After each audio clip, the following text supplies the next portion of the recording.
Good afternoon, adventurers. This is Hummel Trabaldo. I may not be as busy as a transporter as I used to be, but today I've been given a particularly important mission, sharing some tips with you about cooking poultry over a campfire. Should you accept it, I hope you'll give it your best shot, and that you find your target with accuracy and taste. Now, for a professional transporter, cooking over a campfire is a luxury. Proper meals are rare too.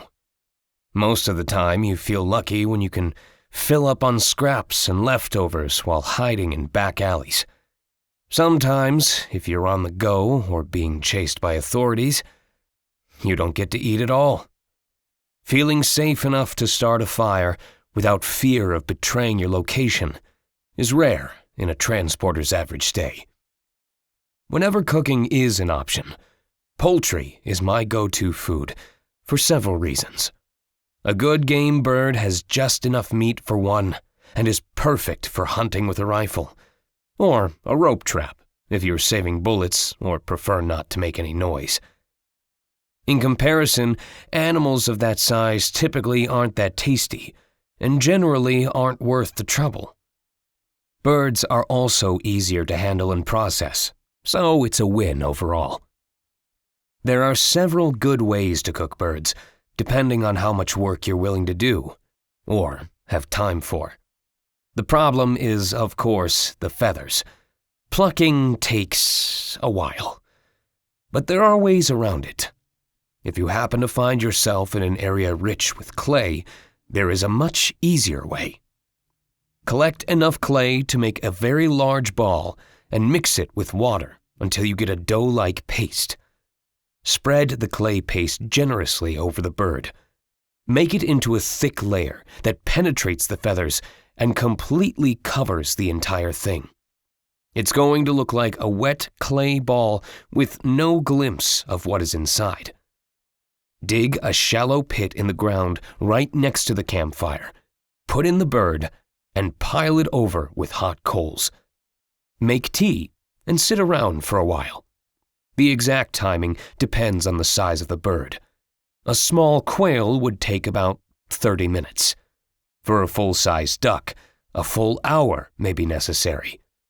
The clay around the bird should harden and become burning hot. Use a small shovel to dig the clay-caked bird out of the coals. Use a hammer or a large rock to break the clay. Peel off the clay piece by piece. If the bird is fully cooked, the feathers will come off with the clay, cleaving a clean, perfectly roasted bird inside. Season it with salt and spices, and it's ready to eat. If you do decide on the pluck first method, the recipe is a bit different. Pluck the bird, removing all the large feathers and as many small ones as you possibly can. Pass the plucked bird briefly over the flames to burn off the rest of the feathers. Cut it open from the belly and remove the insides. Rub the plucked and cleaned bird generously with salt and spices. Make sure to cover both the outside and the inside. Set the bird over the coals. Use a spit or skewers. I recommend using wooden supports to maintain the elevation, but you can also be creative, as long as your bird doesn't end up falling into the fire. The coals should be glowing hot, but without a high flame, so keep a flask of water nearby to douse those flames as needed. And, of course, to keep yourself hydrated.